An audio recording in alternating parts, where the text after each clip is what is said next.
రాత్రిపూట బాత్రూంలో చనిపోవడానికి అసలు కారణం ఏంటో తెలుసా? మనుషులు రాత్రిపూట బాత్రూంలో ఎందుకు పడిపోతారు, ఎందుకు రాత్రిపూట బాత్రూంలో ఒక్కసారిగా చనిపోయే కేసులు ఎక్కువ అవుతున్నాయి? కారణం చాలా షాకింగ్ గా ఉంది. ఒకటి, blood pressure sudden BP drop అయిపోవడం.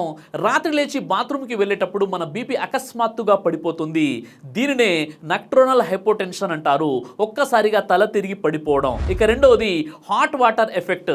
అతివేడి నీరు బాడీ మీద పడితే బాడీలోని రక్తనాళాలు విప్పుతాయి, బీపీ ఇంకా తగ్గిపోతుంది, హార్ట్ స్ట్రెస్ పెరుగుతుంది. దీనివల్ల మూర్ఛ లేదా హార్ట్ అటాక్ ఛాన్సెస్ ఎక్కువగా పెరుగుతాయి. ఇక మూడోది బాత్రూమ్ స్లిప్పరీ.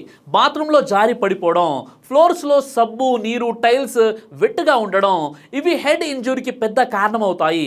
బాత్రూంలో పడిపోతే మెదడుపై డైరెక్ట్గా డ్యామేజ్ అవుతుంది. ఇక నాలుగోది లో ఆక్సిజన్ స్టీమ్ ఎఫెక్ట్.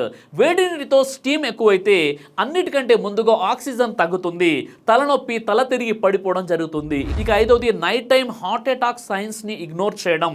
కొంతమంది రాత్రి చెస్ట్ టైట్నెస్, స్వెట్టింగ్, డిజినెస్ వచ్చినా పట్టించుకోరు. దీనివల్లే బాత్రూంలో కొలాప్స్ అయిపోతుంటారు. అలాంటప్పుడు ఏం చేయాలంటే, ఒకటి, రాత్రి లేవగానే ఒక్కసారిగా నిలబడొద్దు. మొదట 30 సెకండ్లు కూర్చోండి, ఆ తర్వాత మెల్లగా నిలబడండి. ఇక రెండోది షవర్ వేడి నీటిని తగ్గించండి. మూడోది బాత్రూంలో యాంటీ స్లీప్ మ్యాట్స్ తప్పనిసరి వేయించండి. ఇక నాలుగోది బాత్రూంలో తల తిరిగినట్లు అనిపిస్తే వెంటనే బయటికి వచ్చేయండి. ఐదోది చెస్ట్ పెయిన్ లేదా హెవీ బ్రీతింగ్ అయితే వెంటనే హాస్పిటల్లో వెళ్ళాలి. బాత్రూమ్ చిన్న ప్రదేశం కానీ ప్రమాదాలు పెద్దవి.